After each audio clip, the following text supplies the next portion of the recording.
The first and second sessions of the 7th Parliament of the 4th Republic has gone down in history, but not without some controversies, agreements and disagreements by MPs.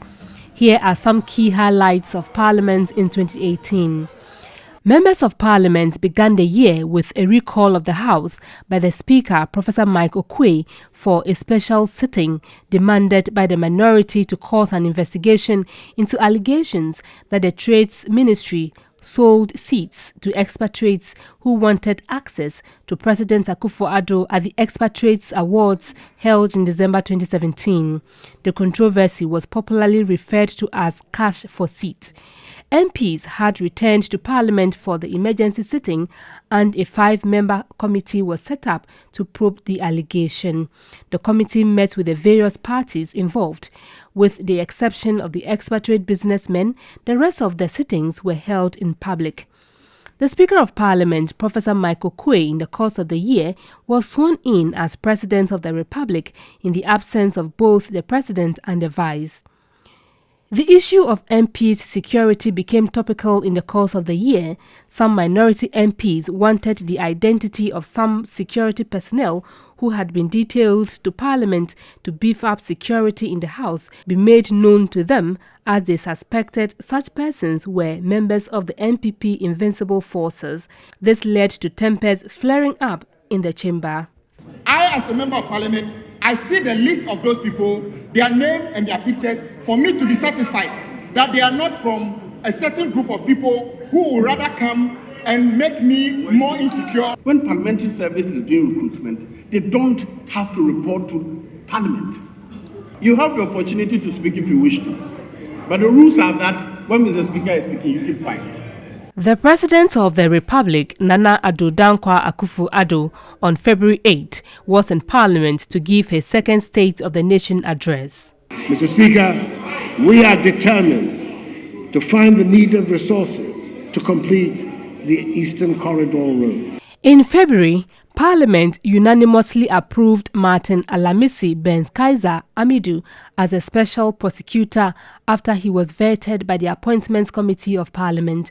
The MP for Bolgatanga East, Dr. Dominic Ayine's appeal to the House to be guided by a suit that he filed at the Supreme Court challenging his eligibility was rejected by the Speaker.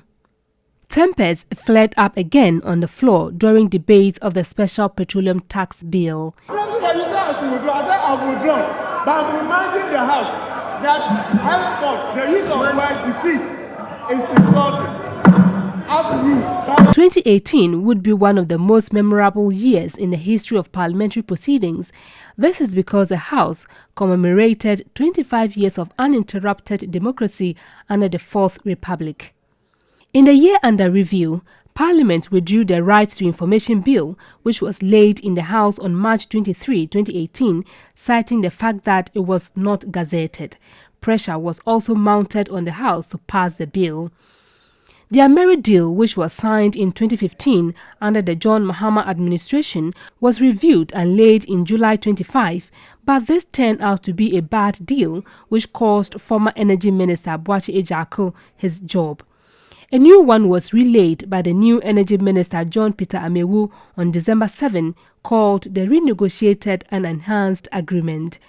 Also in 2018, minority MPs came under investigation by the Criminal Department of the Ghana Police Service for allegedly taking double salary whilst they were in government.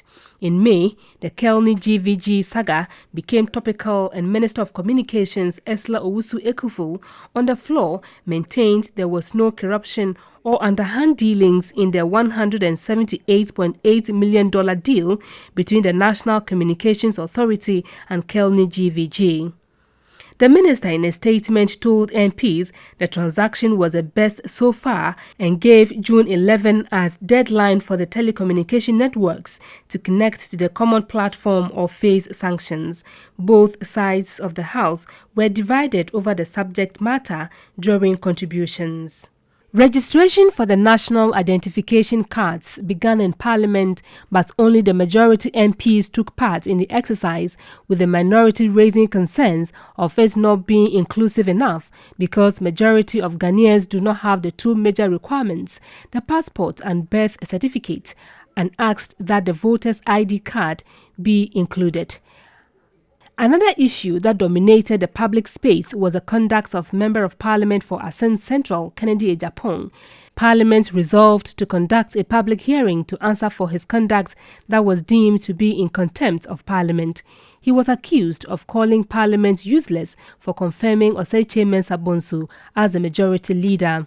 He was later referred to the Privileges Committee of the House for the necessary action. An examination of the evidence against him established a prima facie case against him. The Privileges Committee of Parliament sat to determine the case, but he failed to appear before the committee on the first day. On July 3, he appeared before the committee with two lawyers, Alexander Afenyo-Markin and Katie Hammond. But 3 members of the committee recused themselves, but were replaced days after. The matter is yet to be determined. You can proceed with a motion, but the minority is unable to participate in this process.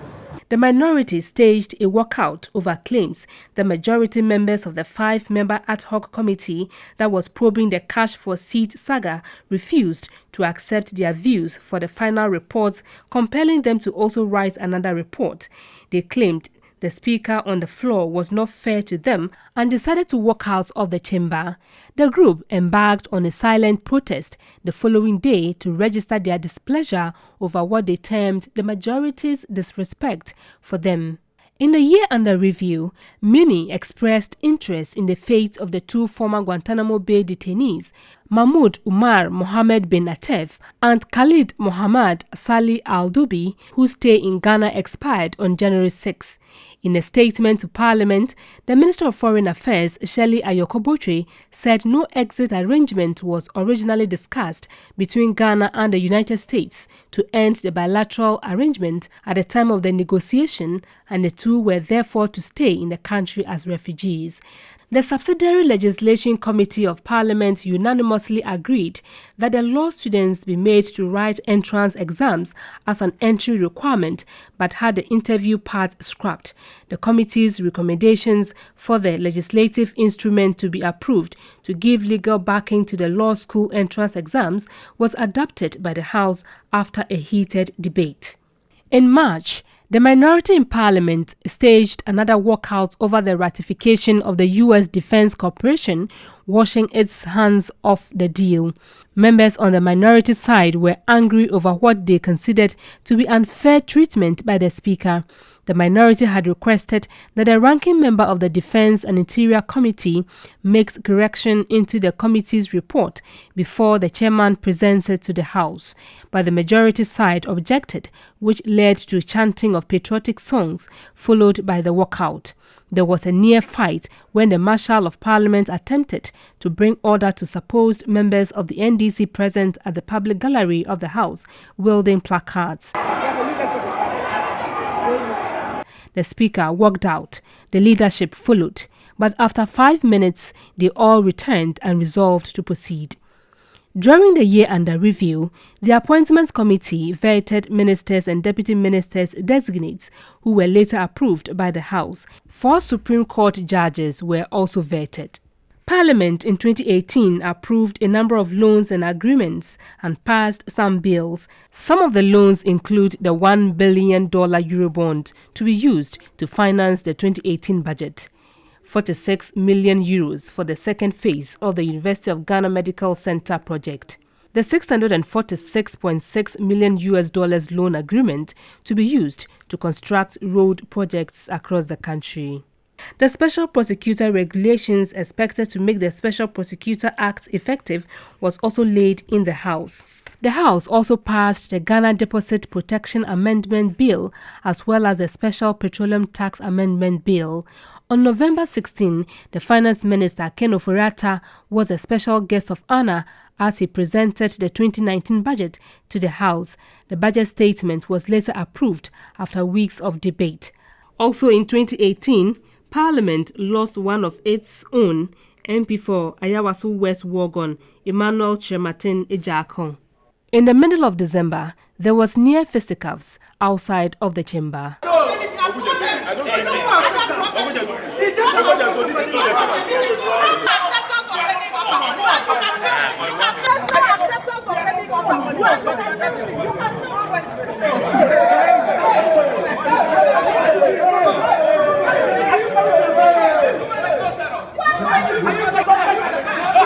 And oh, there were some light-hearted moments too.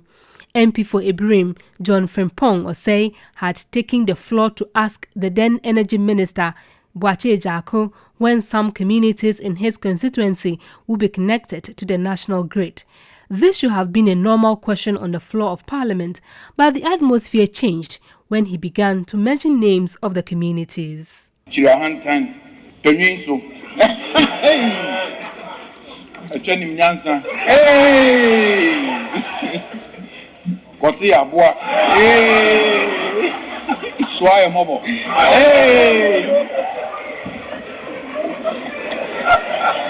Atitrisu, Tatabrofo, Asarikrom, For the communities in the Ebrem constituency, namely Chirahantan, Trinyenso, Echenim Nyansa, Koti Abua, Swaya Mobo. And indeed that is so.